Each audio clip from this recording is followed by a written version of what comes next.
Hi అండి, welcome to my channel. ఈరోజు వీడియోలో గోంగూర కిచడి ఎలా చేసుకోవాలో చూపించబోతున్నానండి.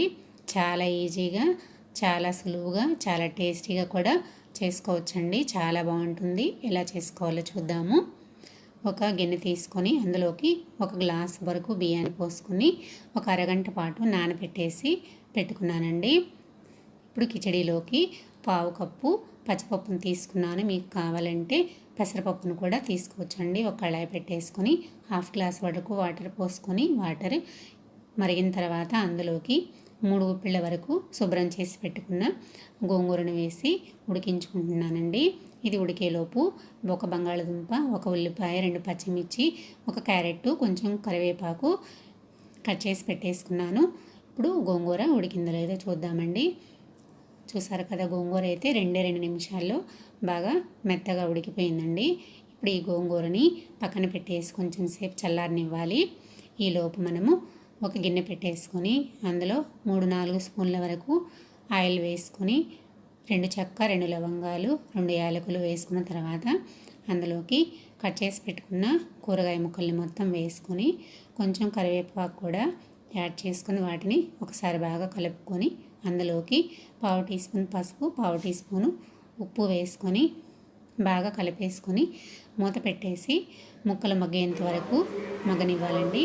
ఈలోపు ఒక మిక్సీ గిన్నె తీసుకొని గోంగూరకు తగినంత సాల్ట్ వేసేసుకొని ఉడకబెట్టుకున్న గోంగూర మొత్తాన్ని మిక్సీ గిన్నెలోకి వేసుకొని మెత్తగా పేస్ట్ చేసి పెట్టేసుకోవాలండి. చూసారు కదా, పేస్ట్ అయితే రెడీ అయిపోయింది.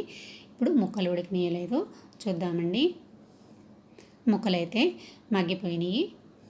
ఇప్పుడు ఇందులోకి ఒక స్పూను అల్లం వెల్లుల్లి పేస్టు, 2 స్పూన్ల వరకు గరం మసాలా పౌడర్ని వేసుకున్నాను. అల్లం వెల్లుల్లి పేస్టు పచ్చివాసన పోయే వరకు వేయించుకుంటే సరిపోతుంది. ఇప్పుడు అందులోకి మనం మిక్సీ వేసి పెట్టుకున్న గోంగూర పేస్ట్ని వేసేసుకోవాలండి. ఇది కూడా ఒకసారి బాగా కలిపేసుకొని మూత పెట్టేసుకొని 2 నిమిషాల వరకు మగ్గించుకున్నామంటే సరిపోతుంది. ఇప్పుడు అందులోకి మనం నానబెట్టుకున్న బియ్యాన్ని వేసేసుకొని ఒకసారి బాగా కలిపేసుకోవాలండి.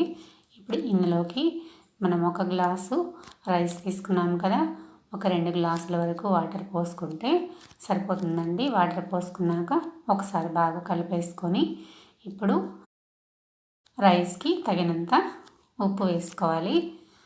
తరిగి పెట్టుకున్న కొత్తిమీరని వేసుకొని ఒకసారి బాగా కలిపి ఉడికించుకుంటే సరిపోతుందండి. మీకు కుక్కర్ ఉంటే కనుక కుక్కర్ పెట్టేసుకుంటే 2 విజిల్స్లో ఉడికిపోతుంది. చాలా ఈజీగా కూడా అయిపోతుందండి. ఈ అన్నాన్ని మధ్య మధ్యలో కలుపుతూ ఉడికించుకోవాలి. చూసారు కదా, ఎసరంతా అయిపోయింది కదా. ఇప్పుడు ఒక స్పూన్ నెయ్యి వేసుకుంటే బాగుంటుంది. మూత పెట్టేసుకొని మళ్ళీ ఒక 2 నిమిషాల పాటు మగ్గించుకోవాలండి. చూసారు కదా, మనకి గోంగూర కిచడి అనేది రెడీ అయిపోయిందండి. ఒక సర్వింగ్ ప్లేట్ తీసుకొని సర్వ్ చేసుకోవడమే. ఈ రైస్ చాలా బాగుంటుందండి పెరుగులోకి, ఇంకా సూపర్ టేస్టీగా ఉంటుంది. తప్పకుండా ఒకసారి ట్రై చేయండి. నా వీడియో కనుక మీకు నచ్చినట్లయితే లైక్ చేయండి, సబ్స్క్రైబ్ చేయండి, షేర్ చేయండి. Thanks for watching.